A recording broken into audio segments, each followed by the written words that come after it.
መጀመሪያ ቴሌብር አፕ ትከፍታላችሁ። ሎጊን አድርጉ። ቴሌብር ማትጠቀሙ ከሆነ እንዴት መክፈት እንደምትችሉ የሚያሳይ ቪዲዮ ከላይ ገብታችሁ ማየት ትችላላችሁ።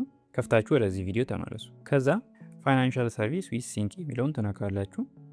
ከዛ የመጀመሪያችሁ ከሆነ እንደዚህ ነው፣ አክቲቬት አድርጉ ብሎ ነው የሚመጣላችሁ። አክቲቬት የሚለውን ትነካላችሁ። ከዛ ይህን አክሴፕት በሉና አክቲቬት ብላችሁ ፓስወርዳችሁን ጽፉ። ከዛ አክቲቬት አድርጋችኋል።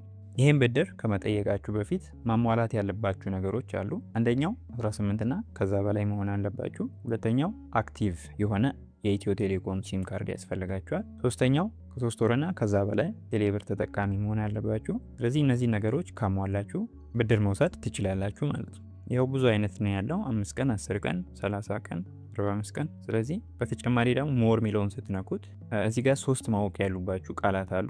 ፋሲሊቴሽን ፊ፣ ቴሌብር ይህን ብድር ስላመቻቸ የሚወስደው ከት ነው። ሁለተኛው ዴይሊ ፊ ነው። ዴይሊ ፊ ደግሞ ወለድ በሉት፣ የወሰዳችሁት ብር ላይ በየቀኑ የሚጨመር ወለድ ነው፣ መክፈያ ቀን እስኪደርስ ማለት ነው። ፔናልቲ ፊ ግን መክፈል ካለባችሁ ቀን ሲያልፍ የምትቀጡት ተጨማሪ ሶስተኛ ክፍያ ነው። በቀናችሁ ከከፈላችሁ አሁን 5 ቀን ብላችሁ በ5 ቀን ውስጥ ከከፈላችሁ ፋሲሊቴሽን ፊ እና ዴይሊ ፊ ብቻ ነው እና ዋናው ነው የምትከፍሉት እንጂ ተጨማሪ ፔናልቲ አይኖርባችሁም። እነዚህን ቁጥሮች ሞር ለማወቅ ወደ ውስጥ ገብተን እኔ አሁን ለምሳሌ 5 ዴይስ ዋቢ የሚለውን እንክፈትና እንየው፣ አፕላይ እንበል እና በተጨማሪ ደግሞ እዚህ መጨረሻ ላይ መውሰድ የምትችሉትን ሊሚት ያሳያችኋል። ሁሉም ላይ አለ ሊሚት። የ10 ቀኑ ላይ 500 ነው የኔ ሊሚት፣ የ30 ቀኑ ላይም 500፣ የ45 ቀኑ ላይ ደግሞ ኤሊጂብል አይደለውም ይላል። ስለዚህ ሊሚታችሁን አይታችሁ በሊሚታችሁ ልክ ነው የምትወስዱት ማለት ነው። ስለዚህ 5 ዴይስ ዋቢ አፕላይ ላድርግ። ለምሳሌ አፕላይ የሚለውን ትነካላችሁ። ከዛ 200 ያልበለጠ ብር ታስገባላችሁ። እኔው ለማሳየት ስለሆነ 100 ብር አድርግና ቪው እለዋለሁ። ከዛ እዚህ ጋር ቁጥሮቹ አሁን በደንብ ቅድም ያልኳችሁ ፊዎች አሁን ግልጽ ይሆኑላችኋል። ይሄው ሪፔመንት አማውንት ኦን ዱ ዴት መጨረሻ ቀን ላይ ስትከፍሉ የምትከፍሉት 106 ብር ከ50 ነው፣ ከ5 ቀን በኋላ ማለት። ፋሲሊቴሽን ፊ ብር ከ50 ትከፍላላችሁ። ዴይሊ ፊ በየቀኑ 1% ይወልዳል፣ 1 ብር ይወልዳል። ስለዚህ ሁሉም ተደማምሮ 106 ብር ከ50 ከስንት ቀን በኋላ? ከ5 ቀን በኋላ ትከፍላላችሁ ማለት። ከዛ ምን ኮንፊርም ትላላችሁ ከተስማማችሁ። ከዛ ፓስወርዳችሁን ታስገባላችሁ። ፊኒሽድ ይላችኋል።